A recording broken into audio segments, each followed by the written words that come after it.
Começa agora o Stage Life Podcast, um podcast sobre a vida nos palcos. Eu sou Daniel Duarte, produtor técnico e executivo, e Hugo é melhor que Bombril. Boa. Meu nome é Bruna de Ituia, eu sou produtora executiva e ame seu trabalho e trabalhe 24 horas por dia. Meu nome é Tatiana Galvão, sou produtora executiva e aquilo que se faz por amor está sempre além do bem e do mal. Meu nome é Hugo Coutinho, sou baterista, produtor técnico, executivo, técnico de monitor e dormir é pros fracos. Boa. Hugo, primeira coisa, velho, obrigado por aceitar nosso convite, disponibilizar o teu tempo para estar aqui com a gente. Imagina. Prazer é todo meu. Obrigado, de verdade, cara. Esse início de programa é para você falar o que você quiser, divulgar as suas redes, e aí, em seguida, eu quero saber quantos anos de experiência você tem no mercado, o que você faz, que você já falou, mas um pouquinho mais extensa a explicação, e o que você está fazendo hoje e com quem. Então, meu Instagram é DrumsHugo, é por ali que eu acho que me comunico mais. Sim, tenho muitas profissões, funções e adquiri isso com o tempo por conta de demanda mesmo. Sou músico, baterista.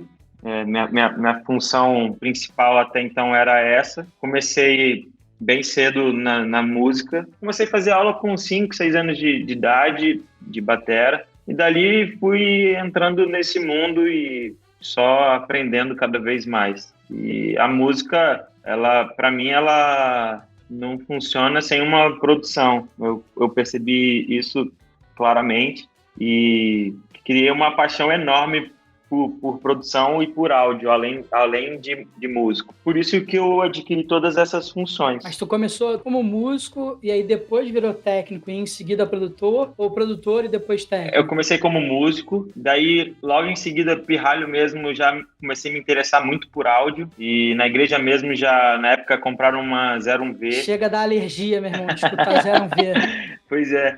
Daí era muito caro na época, a igreja até chegou na época, pra você ter ideia, o ADDA era tão caro que valia a pena comprar outra mesa do que um ADDA, então tinham duas 01V para fazer 32 canais, e era muito louco a comunicação das mesas, assim. Isso daí tinha uns 15 anos mais ou menos, 15 para 16 anos, e aí em 2011, eu com 17 anos, comecei a tocar com o Silva. E dali foi muito, muito louco, porque a gente era muito novo. Eu tocava sertanejo antes ali no Espírito Santo, já viajava bastante, interior de Minas e Espírito Santo, tocando batera. Isso com 16, 17? Isso, 15, 16, 17 eu tava tocando sertanejo ali, era o que tinha de melhor ali na época. Eu tocava e ali eu meio que também comecei a fazer produção e sem saber o que estava fazendo, Mas, na cara, verdade. qual cidade tu já imaginava, assim, tu já tinha a cabeça de que isso era trampo, que era trabalho? E como é que era a relação com teus pais nessa época? Pois é, então, meus pais são... Não tenho nem palavras assim, porque eles sempre me apoiaram. Era muito louco, assim. Pô, que maneiro. Compravam minha briga real. Eu ficava meio chateado de meu pai ter que me buscar depois de show, embalado e tudo mais, mas ele ia com o maior carinho me buscar 3, 4 da manhã, sendo que 6h30, né, eu já tinha que estar na escola estudando, né? Então eu tocava até esse horário, mais ou menos, para 7 horas estar na escola. Foi uma fase minha muito louca de conseguir conciliar tudo isso e conseguir levar, né, para frente. Com 17 anos, eu não queria fazer o Enem. Eu já tinha feito a prova numa faculdade em Bruxelas, na Science Institute, e eu tinha passado para fazer engenharia de áudio lá. Pô, que maneiro. Daí conciliou de tudo, assim, tipo, eu passar lá, eu conhecer Silva e conhecer minha atual esposa. Tudo calhou nesse ano e aí eu, tipo, meio que, acho que eu não vou fazer essa faculdade agora. Que maneiro, cara. Ó, tu falou nesse começo do trabalho com Silva, assim. Trabalhar com Silva foi a primeira vez que te levou pra fazer show fora do Brasil e eu queria entender como é que foi planejar a gravação de 10 shows que vocês fizeram em Lisboa. Sim, Silva foi o primeiro artista que me levou pra fora. Ele me levou pra fora, foi a primeira vez, foi em 2013 que a gente fez a turnê de Claridão, que era só eu tocando batera e ele fazendo as outras coisas todas, violão, voz, guitarra, synths, as paradas todas. Essa gig era bem enxuta. Isso era super normal nosso de a gente fazer com o mínimo de pessoas possíveis. Essa turnê foi em 2013, então eu era muito pirralho mesmo e, tipo, tudo era muito novo. Pirralho, quantos anos de idade? Primeira vez que saiu do Brasil com o Silva? Tinha 19 anos, daí nessa turnê a gente só viajou com eu fazendo batera, produção executiva e técnica, com um técnico de PA e monitor juntos, um iluminador, um road e o nosso tour manager. Era essa a nossa gig. Cara, foi muito legal porque a gente fez Lisboa, Ilha da Madeira, Coimbra, Leiria e depois a gente voltou para fazer Rock in Rio Lisboa. Porra, a gente ia fazer com a Isa esse ano, cara. Verdade. É muito massa. É outra vibe, né? Eu conheci o Rock in Rio em Lisboa para depois fazer o Rock in Rio no Rio ano passado. Mas desculpa, eu te interrompi. Então eu só tinha eu de produtor, não tinha mais ninguém. Então eu tinha que conseguir dominar essa parte da produção executiva, que era muito puxada para mim, que até hoje isso é muito puxado fazendo mais de uma função, que é fazer as entrevistas. Tá com ele nas entrevistas. Para mim, a parte mais exaustiva é essa. O resto, para mim, tá tudo certo. Viro noite, fico 4 dias sem dormir tranquilamente, aeroporto, aquela coisa toda. Bicho, era muita entrevista, muita. Ainda mais no início de carreira do artista. Então, era uma atrás da outra e depois tinha passagem de som, show e, tinha que estar em 2 lugares ao mesmo tempo. Tentava correr para um lugar para adiantar uma passagem de som, adiantava e a gente tinha muita coisa de eletrônica, pedal, fonte que queimava lá, tomada de 220 transformador. Então, era aquilo ali, sempre eu tinha isso como um empecilho, assim, de conseguir estar junto com ele na entrevista e depois dar conta da produção técnica. Para mim, isso era uma demanda muito grande. Enfim, depois disso, a gente fez Rock in Rio Lisboa e também a gente foi em 2015 para um festival no Texas, South by Southwest, que foi também bem bacana. E aí foi menor ainda, porque foi só eu, o Silva, um técnico e o manager, nós 4. Então, a gente só estava em 3 praticamente para fazer a parada toda e foi bem legal também fazendo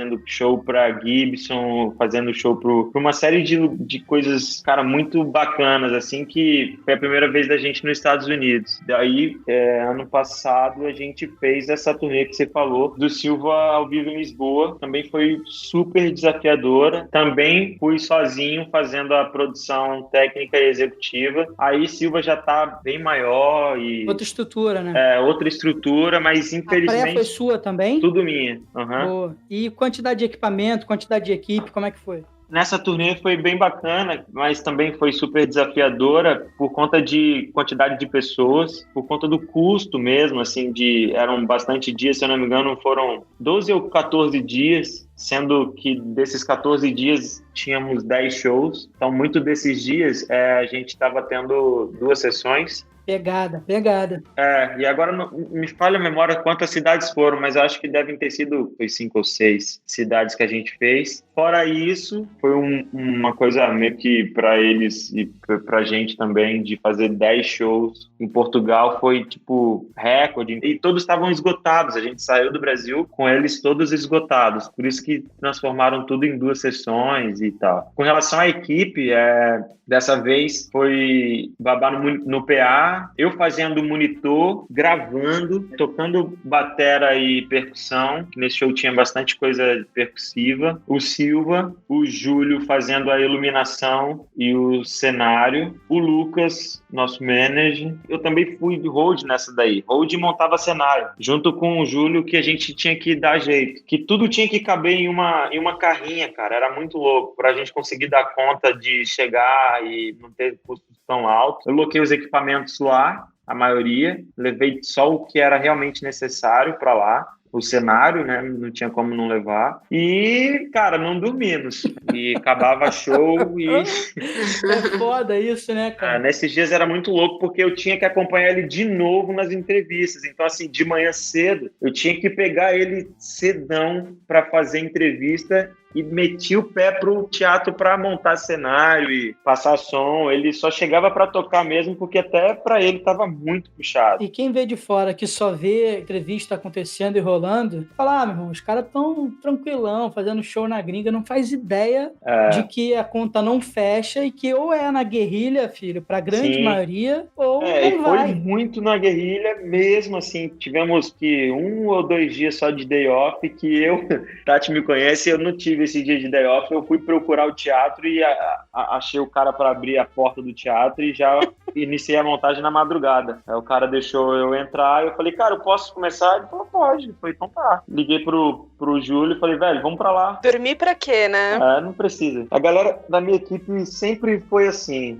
eu sempre gostei muito de chegar um dia antes. Aí no cronograma tá, tipo, pra montagem começar, sei lá, 7 da manhã, 7h30 da manhã. Eu chegava de noite, ia fazer a visita técnica, conversava com a galera e começava a montagem na noite que a gente chegava. Muitas vezes, muitas. O apelido do Hugo é Zé Agonia. Porque, o que aconteceu? O Silva cresceu no meio de festivais. Então eu tive que aprender da pior forma possível a dar conta de dar tempo. Era muito louco isso. Eu tinha uma equipe completamente reduzida e a gente tinha que dar tempo de passar som sem passar som, que o festival é assim, é só line check e pronto, acabou. Um bando de moleque novo na gig, com completamente de turma de Vitória do Espírito Santo, cara, a gente não tinha experiência nesse nível gringo, que era dividir palco com James Blake, completamente sem estrutura nenhuma. A gente não tinha estrutura para aquilo, sabe? De eu ver os gringos passando o som e falando que se o show não começar em 35 minutos, ele vai ter que voltar a afinar o piano todo de novo. Eu falei assim, cara, o cara tá afinando o piano já tem 3 horas. Como assim? Se não começar o show vai voltar a afinar de novo? E esse cara tava comendo todo o nosso tempo de line check e eu desesperado. E vocês sabem, a gente, infelizmente no Brasil, pelo menos da minha parte, a gente não tem vez com os gringos. Os festivais podem ser brasileiros, o que for, a gente pode ser headliner, que a gente não tem e acho que vai demorar a ter a mesma moral que os gringos têm aqui, infelizmente. Vou te falar da minha experiência pessoal com a Isa no Rock in Rio que a gente fez agora, o último no palco Sunset. A gente jogou com uma estrutura de outro mundo, assim, era muita coisa em cima do palco, desde cenário, a gente construiu um palco dentro do palco, entendeu? Foi monstruoso o negócio mesmo. Foi a maior produção dentro de um festival que eu pessoalmente já fiz. Que incrível. A gente fez com o Lulu no Sunset, acho que uma semana antes, talvez. Foi uma semana antes. Daí, assim, a nossa equipe lá, cara, a gente foi recebido de igual para igual, é até covardia da minha parte falar, porque eu pessoalmente acho que a gente foi mais bem recebido do que o gringo que tava fechando a nossa noite, que eu não lembro agora quem é. Porque, assim, cara... Pô, que bom! Pra caralho, eu tô dando esse contraponto da experiência que você tem, que, assim, que talvez tenham sido palcos e vezes que você teve que foram experiências não tão boas que te marcaram, mas não acho que isso seja a regra, entendeu? Sim, eu fiz esse palco Sunset aí com o Silva, a gente foi super bem recebido também. Esse daí, mas como a gente era só participação... Sim. Lá no Lola também, a gente fez o palco Onyx também e foi bem... Claro, lá completamente outra estrutura, outra coisa. Sim. A gente foi com um show bem menor, mas assim, de igual para igual. Lá a gente foi de igual para igual. Aqui eu posso falar que a gente foi mais bem tratado, porque, por exemplo, cara, eu tinha mais da metade do palco ali, do backstage do palco, separado só para mim, só para a equipe da Isa, porque eles sabiam a quantidade de material que a gente tinha, entendeu? Mas esse show da Isa foi histórico, né? Ela tava com gig real, né? Banda mesmo, a Vera, participação pra caralho. Foi lindo. Bailarinos. Mas, enfim, desculpa, era só para dar um contraponto. É verdade, assim, olhando assim mais para recentemente, então, é aquela coisa que eu tava falando com vocês no início. Eu tive que, infelizmente, deixar, tipo, barba crescer e tudo mais para conseguir impor um pouco mais de respeito. Por ser muito novo e ter uma certa autoridade para resolver as coisas. Então, tipo, só tinha eu para resolver muita coisa. Teve época que eu realmente era tour manager, porque nosso manager não viajava e eu tinha que tomar decisões, cara, ou é isso e pronto, acabou. Era bem difícil. Isso é uma coisa que eu hoje vejo por um lado positivo de ter conseguido respeito. Hoje eu conheço, cara, muita gente, muita galera da técnica, Lola, Rock in Rio, essa galera toda grande daqui, festivais todas do Brasil, assim, acho que a maioria a gente participou e eu adquiri respeito dessa galera, assim, mas eu adquiri, acredito eu, os caras vendo eu trabalhar, sabe? Uhum. Mas, cara, era muito difícil. Tipo assim, a galera dava gargalhada, velho. Na hora que via a gente chegando, era desleal, assim. E talvez por isso o tratamento, assim, por achar que a gente era tudo bando de moleque, não sabia o que tava falando, não sabia o que tava pedindo, porque, tipo assim, meus riders são bizarros. Tipo, é muito detalhado. Eu sempre tive que ser muito detalhista também por ter muitas funções. Então, cara, meu cronograma era bizarro. Depois que Tati entrou, eu vi que também Tati trabalha dessa mesma forma que eu, assim, uma pré-produção muito, muito bacana. Que é isso, né? Você tem que ter uma pré-produção muito boa para você entrar na estrada, para não ter problema lá. E a gente rodava muito Nordeste, Sul, e fazia muito Portugal e tal. Agora, quando você pega realmente para fazer tudo, cara, era muito louco isso. Eu dei uma analisada antes de estar fazendo isso aqui com vocês. É muito louco olhar para trás e ver que, tipo, eu era o cara que sentava, emitia passagem aérea, emitia hospedagem, camarim, era eu que fazia a porra do camarim todo, batia rider de camarim com o contratante que, isso aqui tá muito caro, isso aqui tá aquilo ali, aí depois, vamos falar de backline, backline, tá tudo certo. Agora, iluminação, cenografia, som, tá tudo certo, beleza. E depois tinha, cara, que também era um ponto bem problemático pra mim, porque eu sou muito fominha de palco, eu tinha que fazer o atendimento, é claro, né? Fãs e fila de fã, organizar fila. Teve época que eu vendia disco na lojinha. Eu acabava show, vendia disco, cara. Era muito louco. Eu vendia disco e tentava organizar uma fila pra ele tirar foto. Era muito louco. Daí fui descartando as coisas, cara, não dá pra ter lojinha, vamos ver com fã clube, não deu muito certo. É porque tem o financeiro, né? É complicado, sim, né? Sim. Você fez produção local recebendo artistas também, né? Tipo a Gal Costa, Ana Vitória. Como que é estar desse outro lado da produção? Muito boa, muito boa. Pra mim, eu acho que não foi muito difícil, porque eu sempre gostei de ter uma entrega muito boa para minha equipe toda, assim. Sempre fui muito parceiro da equipe. Então, acho que fazer essa entrega para um artista é incrível, assim. Acho legal, porque era o momento de eu conseguir entregar o que eu realmente queria receber. Esse com a Gal foi muito bacana, que a gente fez essa produção, foi no Teatro Bradesco. Foi bem bacana, porque a entrega tava, pelo menos assim, o que a gente recebeu de feedback foi tipo, seria tão fácil vocês viajarem antes em todos os shows da Gal e entregarem pra gente assim, sabe? É que também a gente teve aquela facilidade que eu já tinha sido produtora dela por muitos anos, então eu sabia exatamente como ela gostava, como a empresária dela gostava. Facilitou muito mesmo. E da parte técnica que eu cuidei mais, fui muito detalhista em todos os riders e junto com o fornecedor, escolhi o melhor fornecedor que tinha para aquilo e entreguei praticamente o mapa completamente pronto. E eu só não fiz toda a plugagem e tudo mais porque eles não liberaram para fazer por conta da cenografia, que tinha uma coisa meio assimétrica que não dava para adiantar a parte toda do áudio, assim, mas foi fácil, assim. Ana Vitória também, eu infelizmente não pude estar presencialmente no dia da entrega do show,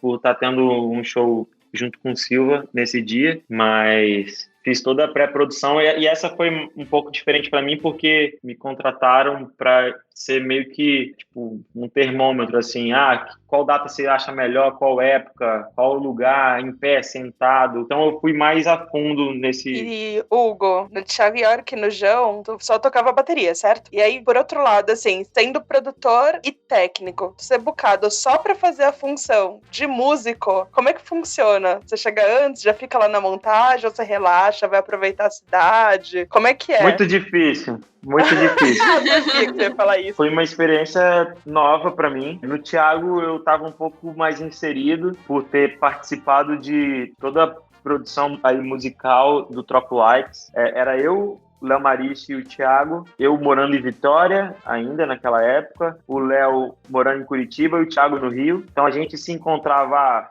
semana que vem é no Rio. Aí passávamos 5 dias no Rio. Próxima semana em Curitiba. Aí a gente ia para Curitiba e no final passamos um bom tempo em Vitória, morando no estúdio e fazendo essa pré-produção do álbum. Pipocou e, cara, foi um bizarro, assim, que foi o primeiro disco do Thiago todo em português. Sim. Era uma ideia deles, assim, do Simas e do Thiago, de conseguir aproximar o Thiago do público brasileiro. E foi fenômeno, assim.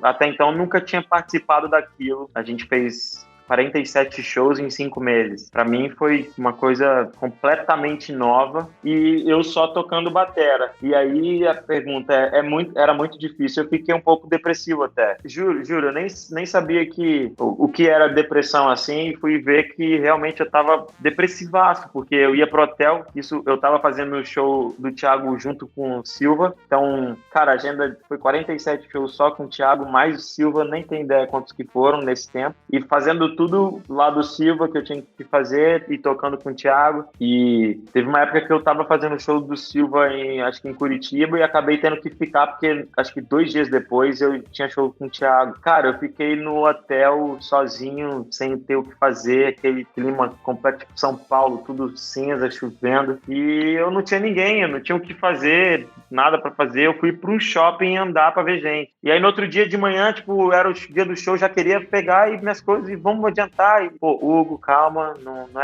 não tem que fazer isso. Então acabava que... É quase um segura a tua onda, né? Total, cara. E é muito difícil, cara. Eu aprendi muito. No Thiago foi a minha primeira experiência de só tocar. Então eu aprendi muito ali. E tentei curtir um pouco, mas acho que é difícil curtir. De ser, vou curtir o hotel hoje, vamos na piscina. Eu nunca tive isso, assim, sabe? De vamos ficar o dia na piscina sei lá, vamos ver fulano de tal. Eu passei a ter isso depois. Cara, isso é uma parada que a gente tem em comum, assim. Eu não consigo desligar, cara. Até day off, pra mim, é um negócio complicado. Complicadíssimo. Day off eu tenho que fazer A gente no day off, a gente se juntava e já tinha um cronograma do day off, né? Tipo, vamos no café tal, conhecer tal lugar, era assim. Mas realmente fazer só uma coisa é muito complicado. No Jão eu consegui exercer isso mais pleno, vai. Lá eu só fui cobrir, acho que foram 5 ou 6 shows do batera e eu tava de day off do Silva na época e eu fiz esses shows dele. E aí lá eu me comportei só como batera e foi louco, porque realmente eu era um músico que eu tive que tirar as músicas em 2 dias. Fui ensaiar, achando que eu ia ensaiar com a banda toda, e eu ensaiei sozinho com laptop no estúdio aqui em São Paulo, com o próprio batera. O batera foi só para me guiar. E no outro dia eu tava na estrada sem conhecer ninguém. Foi tipo isso, assim, foi bem profissional, sabe, músico, assim. Foi uma experiência também bem legal. E realmente eu fui, montava a minha batera, tocava, acabava o show, o Road ajudava ali na desmontagem, mas eu sempre gostei de guardar minhas coisas. Guardava ele só, botava no busão e partia para outra cidade. Mas tu viu algum comportamento diferente? Alguma coisa que diferenciava a produção dele dos outros artistas? É engraçado até, porque o Road ele é bem parecido com a nossa realidade no Silva uns anos atrás, assim. O cara era aquele jogador que cabeceava, atacava e defendia também. E aí eu vendo isso, assim, eu vi que era um pouco parecido, mas a equipe dele é bem completa. Técnico de monitor, técnico de PA, iluminador. Tinha, eu acho que o cara do LED, não sei se era o mesmo cara da iluminação, mas tinha só um hold e contratava esse outro na local. Ele tinha muito dessa coisa local, agia assim, meio que a gente quando faz negringa, né, de contratar um help local, mas meio que isso, assim. Ser técnico de som, com certeza te ajuda a ser um produtor técnico melhor, né? Isso também te atrapalha de alguma forma? Boa. Dizer que me atrapalha, acho que não, é somente eu me colocar no meu lugar de o que é que eu tô fazendo naquele trampo ali, né? Com essas experiências que eu tive lá no Thiago, no João e em outros artistas, eu pude aprender a me comportar, né? É um pouco ruim você saber de muitas coisas, acaba que você se torna uma pessoa chata. É tipo, meu road, ele tinha um lugar estratégico para ficar comunicar, por exemplo, no Silva, que ele me visse. Ele não precisava necessariamente ver o Silva. Ele tinha que me ver porque ele sabia que meus olhos seriam os olhos dele no palco. E essa comunicação é essencial, né, bicho? Sem isso aí, a coisa não vira. Sim. Então, assim, é um pouco difícil essa parte de também ser técnico por conta disso, né? Tipo, o som tá uma bosta, você não conhece aquela gig, por exemplo. Pô, é muito difícil de você se abrir para aquela pessoa e falar, cara, pô, faz isso aqui, pega o equalizador, filtra em tantos e o compressor, pô, pode ser o release um pouco mais lento, um pouco mais... Acaba que você, se você não conhecer essa pessoa, não tiver intimidade, acaba rolando um passe assim, sabe? Eu passei por isso em alguns lugares. O cara pode achar você um mala, né? Total, e aí eu tinha que me controlar muito com isso, assim. Até mesmo na nossa equipe acontecia isso, assim. Até eu chegar a ter uma liberdade de, por exemplo, no final, eu tinha o meu iPad e eu fazia o meu monitor. Eu cheguei nesse ponto, assim, que era um ponto que era maneiro. Eu escolhi as mesas que tinham essa opção, ligava o meu iPad, levava meu roteador e botava lá e fazia meu fone. Na turnê do Silva Canta Marisa, como eu comprei uma console para fazer essa turnê, eu fazia monitor também nessa gig, então eu tocava e fazia monitor, produção técnica, e a executiva eu cheguei a fazer um tempo. Depois Tati entrou para me salvar, graças a Deus, porque eu já não estava aguentando mais. Mas lá no Silva Canta Marisa eu fazia o monitor de todo mundo, mas a gente comprou uma console que cada um tinha seu celular e podia regular volumes, não equalizações. Qual era a console? É uma Midas, simplesinha, cara. A Midas M32 Hack eu comprei, que no Brasil não vendia na época. Comprei lá na gringa, trouxe para fazer exatamente essa turnê. E também foi uma bandeira que o manager levantou, dizendo que eu tinha que fazer uma equipe com 8 pessoas, 8 ou 7. Sobre o lance da comunicação que tu falou ali, a gente sabe que tem a comunicação visual, que é essencial, mas tu já experimentou fazer canal só de comunicação interna entre a banda, assim? Você acha que isso funcionaria nos projetos que você trampa? Então, para ter isso, eu tinha um problema que o custo aumentaria com o in-ear. Então, acabava que o rádio ele solucionava esse problema mais economicamente falando. Então, o rádio quem precisava tinha, e os buddy packs ali... Mas aí, ali... durante o show, a tua comunicação era 100% visual, né? Era. Eu cheguei a colocar uma voz de comunicação uma época para eu me comunicar com os holds, isso na outra turnê em brasileiro, que ajudou muito, assim. Mas era assim, eu também tinha noção que eu tinha que dar autonomia para alguém que estava fora do palco, né? Então, o Alex, ele era esse cara para mim. Uhum. Era muito louco, porque tipo, eu tinha buddy pack de um lado, meu buddy pack do Silva, um kill do Silva do outro, eu tinha um rádio de um lado e o outro rádio do outro com outro canal, um com a produção, o outro com a equipe técnica. Era tipo, eu era uma antena ambulante com relação à comunicação. Cara, essa comunicação pra mim cara, sem ela não tem como ter show. Na última turnê do Silva Canta Marisa, no bloco do Silva, tipo, pô, eram 18 rádios. Pra mim isso foi, cara, era muito louco. Equipe de painel de LED, equipe do vídeo, equipe de áudio, equipe de produção e... Eu ia te perguntar isso agora, Hugo, sobre o bloco do Silva, porque foi algo completamente diferente do que tu já fez. O bloco foi uma experiência incrível também. Tati participou também dessa loucura, que não foi uma coisa tipo, muito programada, foi bem tipo no susto, assim, tipo, vai rolar turnê. A gente no meio de outra turnê, no meio de outra não, porque esse ano que rolou inicialmente o bloco, a gente estava fazendo 5 turnês simultâneas. Eu tinha 5 equipes simultâneas. Então, eram 5 shows. Véio. Não, lembrando que Hugo ainda era baterista de 5 shows diferentes, né? Eu tinha repertório de 5 shows diferentes na cabeça, eu tinha 5 equipes diferentes. Garoto, como você fez isso? São 5 produções executivas diferentes,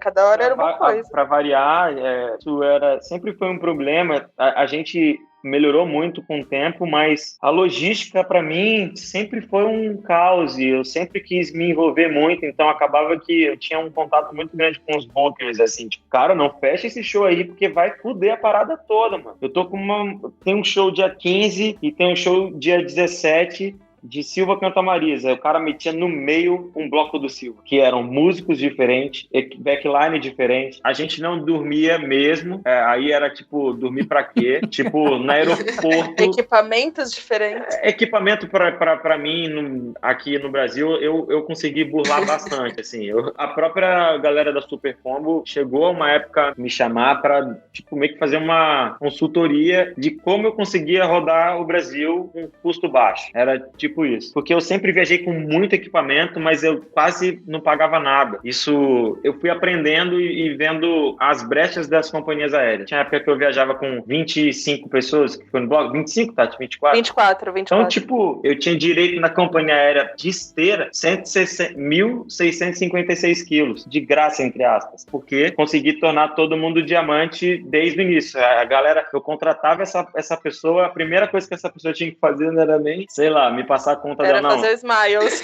Faz o Smiles pra mim, por favor. Eu consegui fazer isso tanto na Gol... E na Azul, que a gente conseguia passar Exatamente, também. que a Gol, ela era uma empresa que eu vi que atendia bastante lugares que a gente precisava, e depois foi piorando, eu fui pra Azul, que ia nos buracos um pouco mais difícil. Aí a gente passava de mão beijada pro contratante.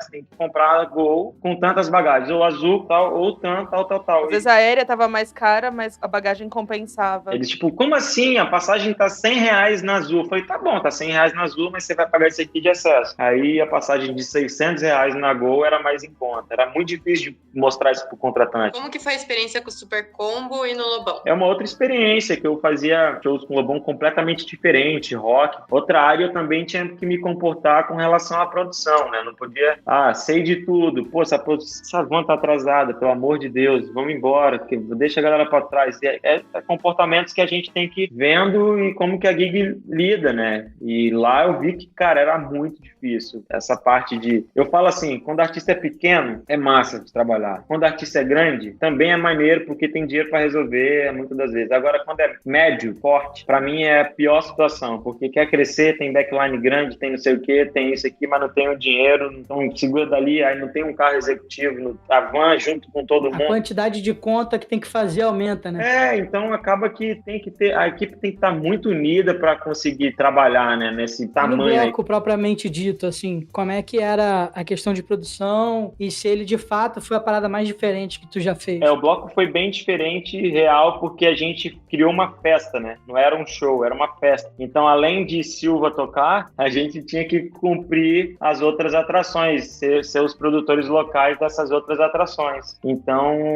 a gente recebia os riders das outras atrações, tinha o DJ residente, tinha outros DJs que também participavam como headliners, e a gente tinha que dar essa estrutura para essa galera. E pra gente foi uma novidade muito grande, porque assim, Silva não trabalhava em carnaval. Carnaval era a nossa época de produzir disco, compor e tudo mais. Então, o carnaval pra gente não existia. E aí, a gente simplesmente tocou o carnaval inteiro, e aquela loucura de, cara, fazer Sapucaí numa certa hora. E 6 horas depois eu ter que estar em Fortaleza, pra gente foi... Eu falei, velho, se não sair tal hora, não sair tal isso, não sair tal aquilo, vai dar merda. E foi, tipo assim, loucura, porque a gente não conseguia sair da Sapucaí, aquela monte de gente, carro, van, trânsito, aeroporto, aquela loucura que vocês conhecem. 24 pessoas. Porra, 3 vans, cara.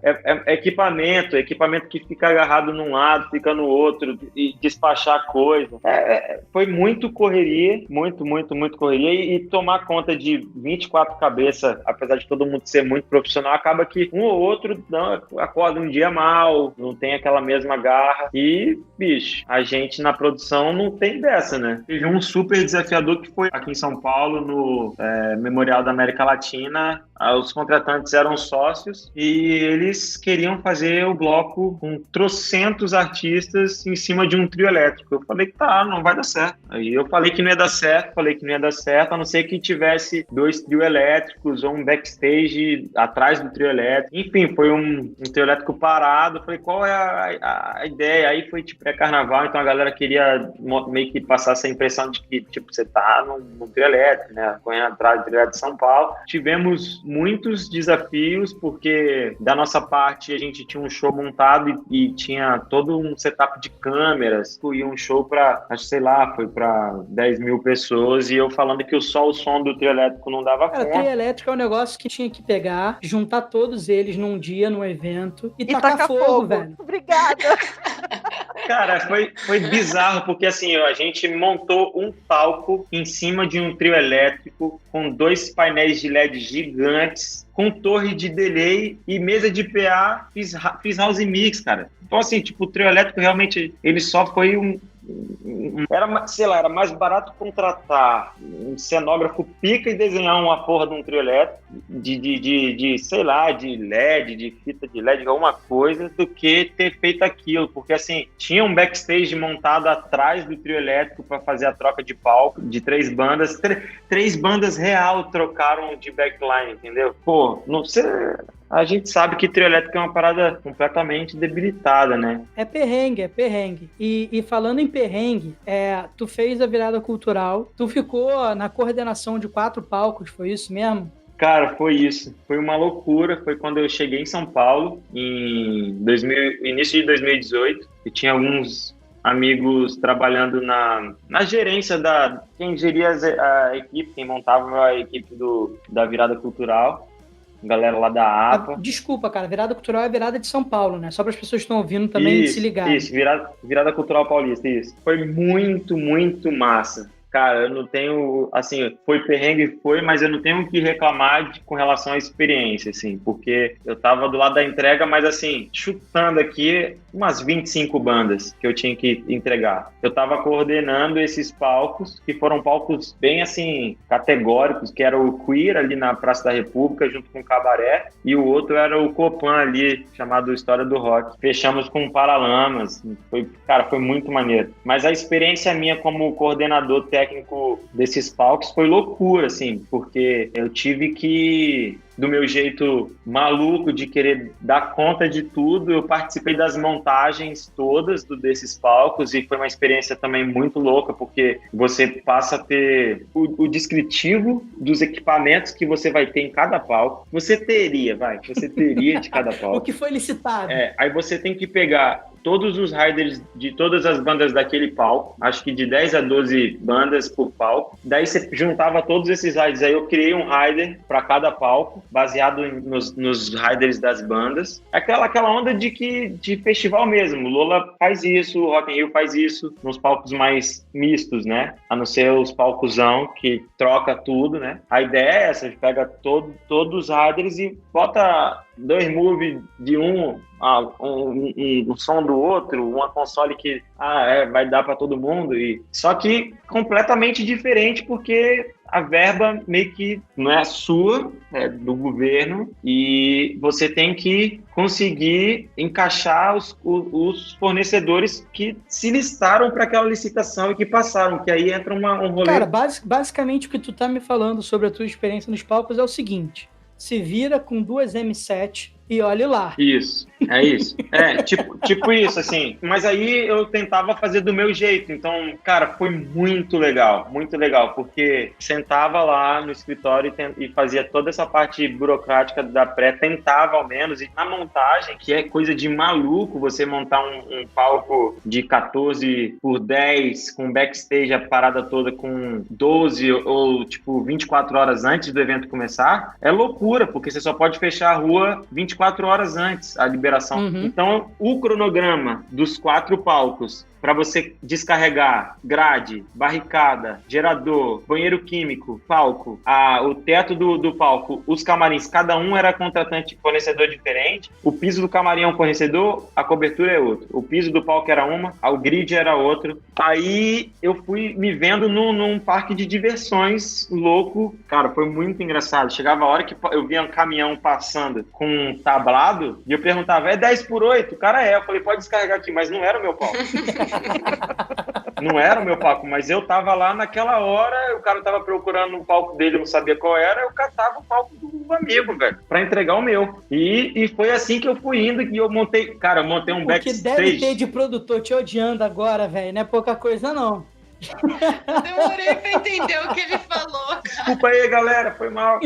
Mas assim, eu montei um backstage gigante ali no Copan, que eu parei carreta de Paralamas e a carreta da empresa de som dentro desse backstage ali no Copan, cara. Mas fiz toda a parada muito bacana, assim, cuidando muito de acessibilidade. E rolava, cara, eu nunca vi isso, rola umas tretas. A galera passava de madrugada roubando as rampas da acessibilidade. Então acabava que na hora de, pô, você precisava da rampa, cadê a rampa? Não, mas ela tava aqui, roubavam a rampa, banheiro químico que você trava, nego, pô, abre. Velho, eu estourei o pé inteiro de bolha, porque eu pegava a chuva e secava, pegava a chuva e secava, e eu fiquei, acho que foram 58 horas sem dormir, eu fiquei. Eu não dormi mesmo, assim, porque eu tinha que participar da montagem e tinham produtores artísticos em cada palco, só que, assim, a maioria era uma outra galera que contratava, então a galera do artístico não tinha a noção do que era uma coisa meio estranha, assim, que o horário não batia. Com relação à bolha que tu falou no pé aí, tem 3 paradas que dá pra fazer. E aí também fica de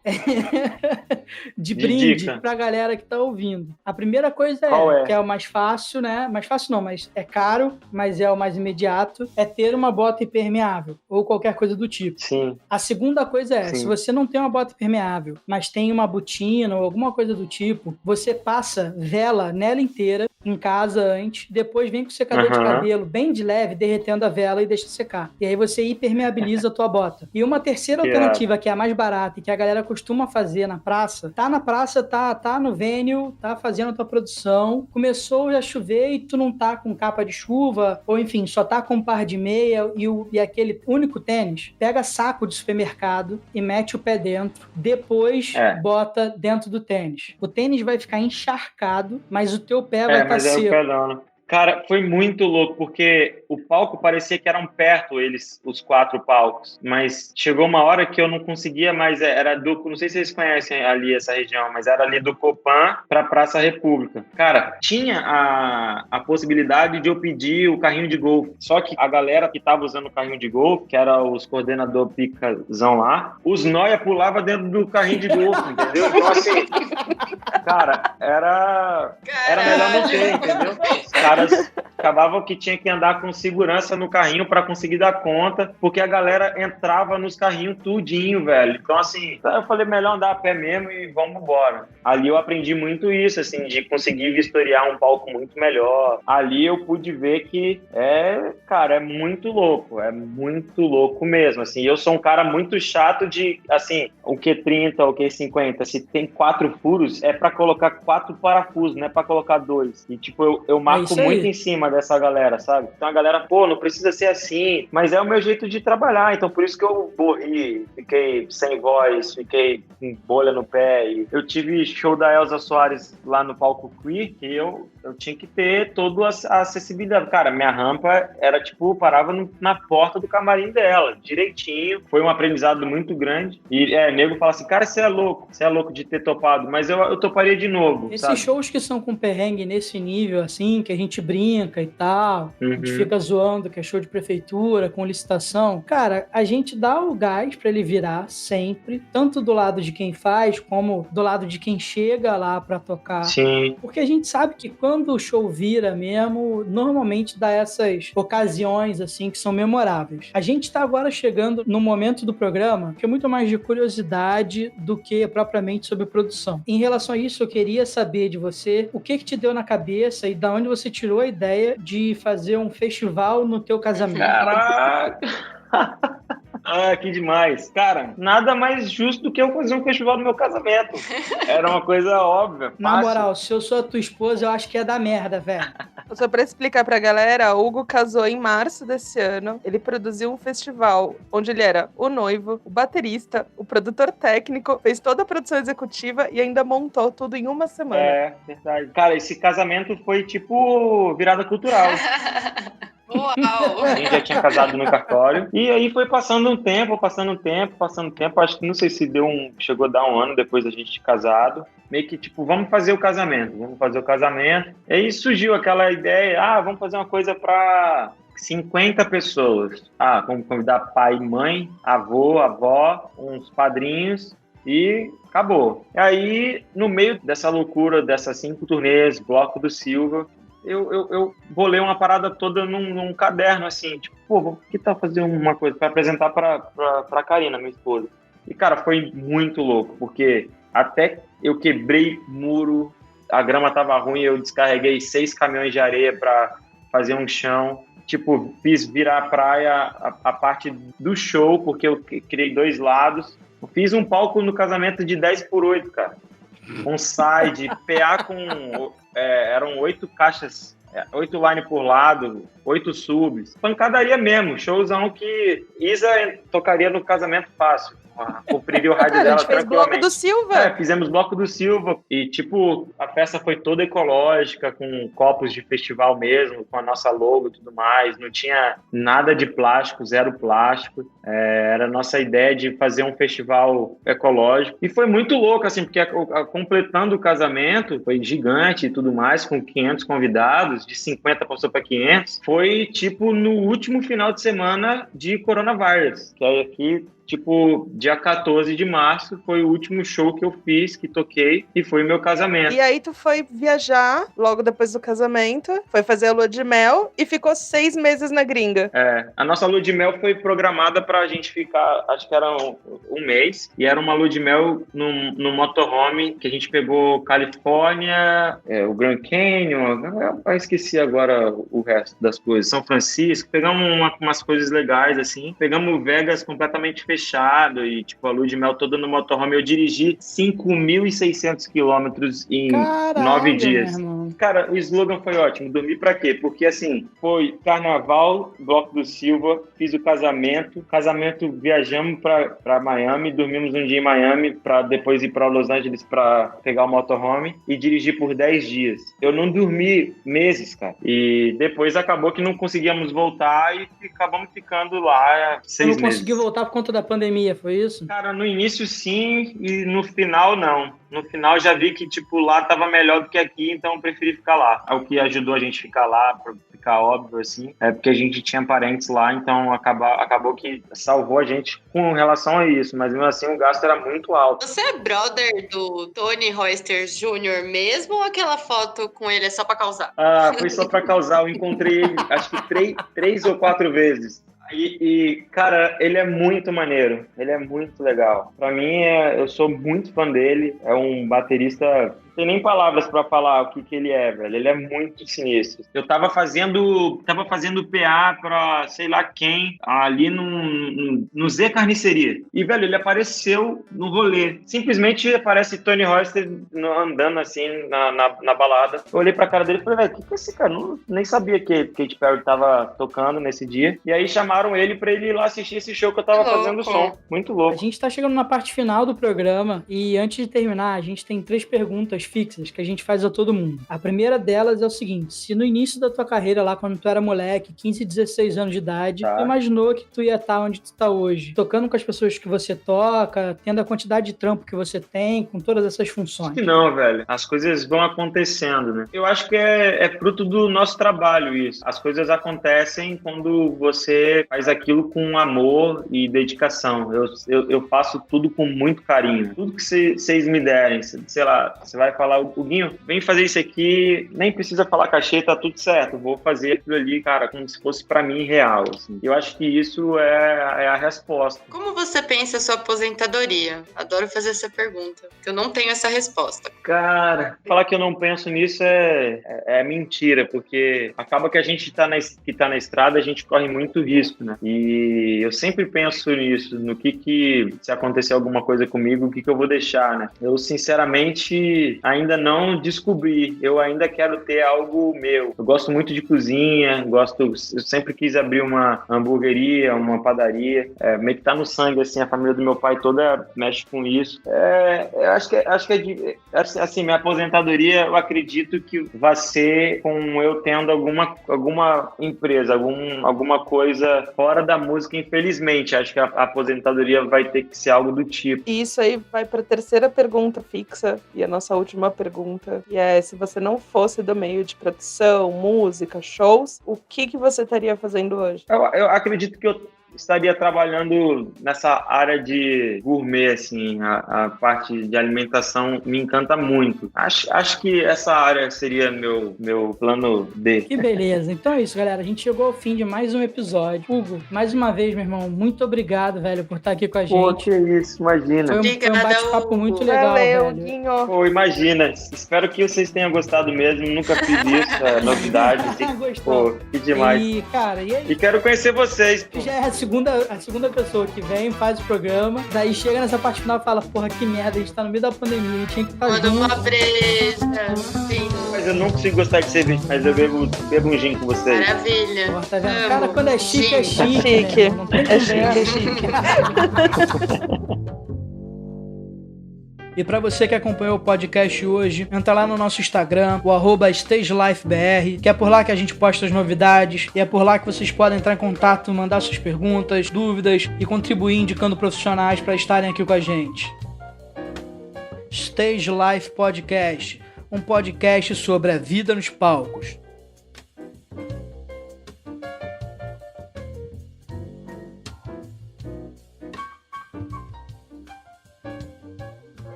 Número 1, número 2. Oi, Hugo, tudo bom? Que porra é isso que despede e volta? Saudades, Hugo. Tamo junto. Será que quer algo que não gravou Mentira! o programa todo? A gente vai começar de novo. Isso, Bora. dá até um suadouro. Vou ter que gravar tudo de novo?